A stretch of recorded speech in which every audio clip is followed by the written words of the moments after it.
Hello, আসসালামু আলাইকুম। কেমন আছো সবাই? আশা করি অনেক অনেক ভালো আছো। আমিও অনেক ভালো আছি আলহামদুলিল্লাহ। তো আজকে একটু গাজরের হালুয়া বানাবো, জানো তো? অনেক দিন ধরে ভাবছিলাম বানাবো, তো বানানো হচ্ছে না। প্রত্যেক শীতেই আমি বানাই, তো এবছরে বানানো হয়নি। কত কাজ থাকে, কত কিছু থাকে মাথায়, আর মনে থাকে না। তো যাই হোক, আমি একটু গাওয়া ঘি নিয়ে নিয়েছি। যে কোনো ঘি দিয়ে বানানো যাবে, আর ঘি ছাড়া তো ভাবাই যায় না হালুয়ার কথা। তো যাই হোক, আমি একটা ফ্রাই প্যানে ঘি দিয়ে দিয়েছি কিছুখানি। এবার আমি একটু গরম হলেই আমি একটু তেজপাতা আর 3টে এলাচ দিয়ে দিয়েছি। এই ফ্লেভারটা আমার খুব সুন্দর লাগে, জানো তো? অনেকেই আছে পাউডার বানিয়ে দেয় এলাচ আর কি, কিন্তু আমি গোটাই দিই হালুয়াতে কিংবা পায়েসে। তো গাজরটা দিয়ে দিয়েছি, এবার আমি ভেজে নেব গাজরটাকে। এদিকে আমি দুধ জাল দিয়ে নিচ্ছি, কাঁচা দুধ দেব না, কেটে যাওয়ার ভয় থাকে। এদিকে আমি গাজরটা ঢাকা চাপা দিয়েই ভেজে নেব। এইভাবে ভাজলে কি হবে, কাঁচা যে গন্ধটা থাকে একদম থাকবে না, আর খেতেও খুব সুন্দর লাগবে। সেই কারণে একটু সময় নিয়ে ভাজতে হবে গাজরটা। তো দুধ এইদিকে জাল দেওয়া হয়ে গেছে, আমি বন্ধ করে দিয়েছি আঁচটা। এবার আমি গাজরটা দেখব কীরকম সিদ্ধ হয়েছে, ভাজাটা কেমন হলো। খুব সুন্দর ভাজা হয়ে গেছে, সিদ্ধও অনেকটা হয়ে গেছে। এবার আমি দুধ অ্যাড করে দিচ্ছি। সব দুধটাই আমি দিয়ে দেব, আমি কোনো পানি দিচ্ছি না এর মধ্যে। পানি দিলে খেতে মজা লাগবে না। ভিজিয়ে রাখা কাজু কিশমিশটাও দিয়ে দিলাম। চিনিটা আমি পরে দেব।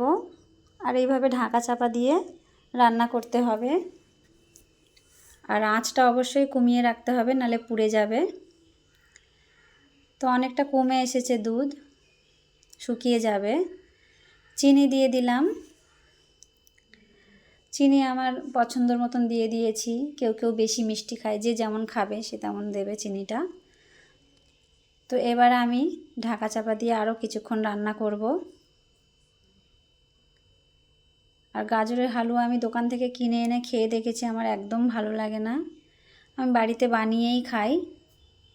আর আমার ছেলে মেয়েও দোকানের খেতে পছন্দ করে না, বাড়িরটাই ভালোবাসে। ওই জন্য আমি ভাবলাম যে একটু বানিয়ে ফেলি। যাই হোক, হয়ে গেছে আমার গাজরের হালুয়া, দেখতেই পাচ্ছ কত সুন্দর একটা কালার এসেছে। আমার তো দেখে ভাবছিলাম আমি কখন খাবো। তো যাই হোক, আমার আবার মা বসে আছে, মাকে দেবো আগে খেতে। তো কত সুন্দর লাগছে কালারটা, একদম অরেঞ্জ কালার, কত সুন্দর লাগছে। আর কাজু কিশমিশটাও দেখতে হালুয়ার মধ্যে খুব সুন্দর লাগছে, খেতেও অনেক সুন্দর লাগবে, অসাধারণ। এটার তো কোনো তুলনাই হয় না। গাজরের হালুয়া সবাই ভালোবাসে প্রায়। তো দেখো বন্ধুরা, কত সুন্দর লাগছে। মাকে একটু দেব খেতে। ভীষণ সুন্দর হালুয়া বানানো হয়ে গেছে।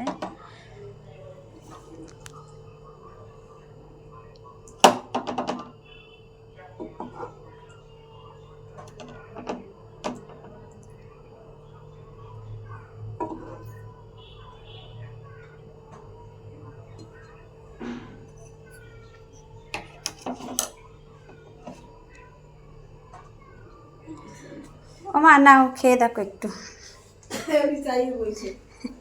ও থাকুক, ওদের খাবার দিচ্ছি আমি। ও থাকলে কি হবে, এখানে খেয়ে দেখো কেমন লাগে।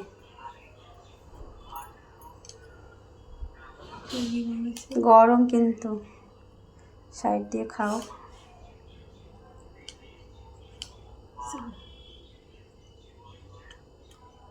ঠিক আছে, কেমন লাগছে? ভালো হয়েছে?